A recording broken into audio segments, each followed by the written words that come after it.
A partir da próxima quinta-feira, dia 1º de março, as declarações do Imposto de Renda 2018 poderão ser enviadas à Receita Federal. Mas o contribuinte já pode baixar o programa e preencher os dados.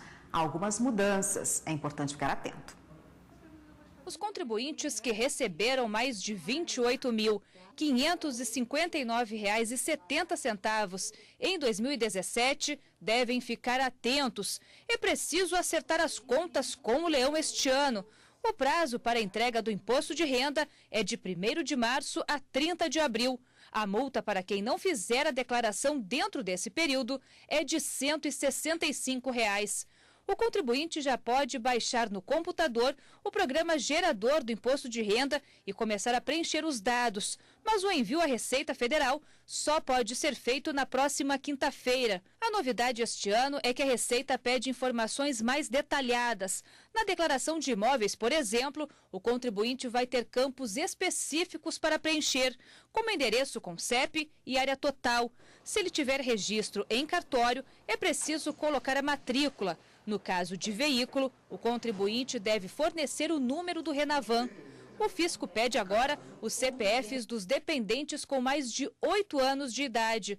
Até então, a obrigatoriedade valia somente para dependentes com 12 anos ou mais. Para não cair na malha fina, especialistas lembram alguns itens que não devem ficar de fora da declaração: previdência privada, pensão alimentícia, rendimento com aluguel e ganhos em processos na justiça, principalmente as ações trabalhistas. Aline Barcelos vai tirar as dúvidas sobre esse assunto com o especialista. Boa tarde, Aline.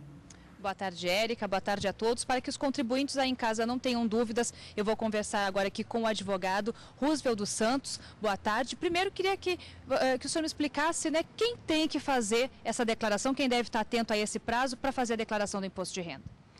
Boa tarde, Aline. O imposto de renda que tem que fazer declaração atualmente são as pessoas que receberam em 2017 uma receita tributável acima de R$ 28 mil, ou que tiveram uma receita não tributável, auferiram essa renda no limite de acima de R$ 40 mil.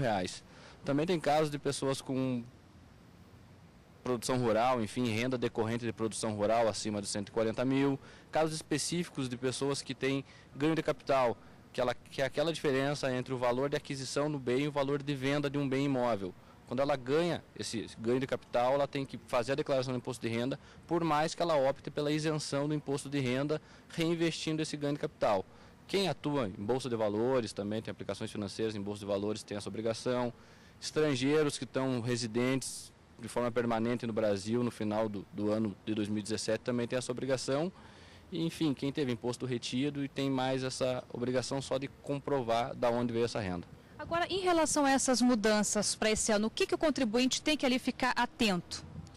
O contribuinte tem que ficar atento a possibilidades de divergência entre as declarações realizadas. Então, toda vez que o contribuinte for fazer a sua declaração, ele tem que se atentar para todas as fontes de renda, onde veio, de onde não veio a renda, enfim, para evitar distorções no cruzamento de informações com a Receita Federal, que é isso que gera muitas vezes que o contribuinte caia na malha fina e tenha que prestar esclarecimentos para a Receita, eventualmente por omissões ou desconformidades, questões referentes à diferença de centavos, de valores pequenos, acabam fazendo que o contribuinte caia na malha fina, e caindo na malha fina, ele vai ser obrigado a prestar informações, vai ter todo um procedimento administrativo de verificação da regularidade das informações.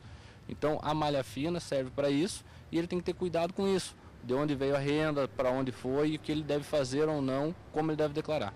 Se o contribuinte cai na malha fina, qual que é o próximo passo a partir daí para ele fazer essa correção, né, para que não fique caracterizada ali a sonegação?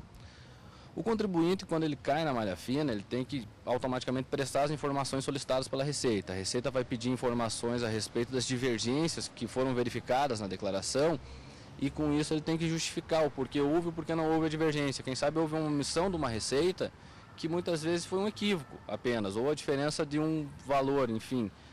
Ele presta as informações para a Receita homologar sua declaração. Na eventualidade de a Receita apurar uma omissão dolosa, intencionalmente o contribuinte deixou de prestar aquela informação, ele pode ser enquadrado no tipo criminal de sonegação tributária.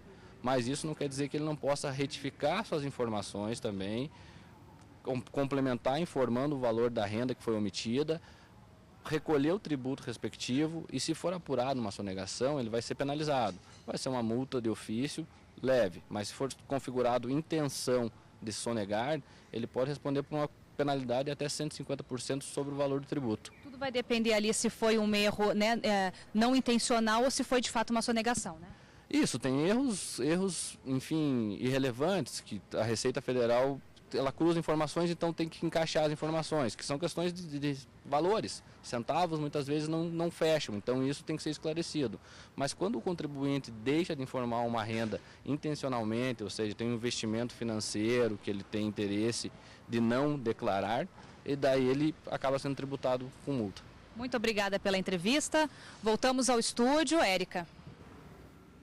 Obrigada, Aline.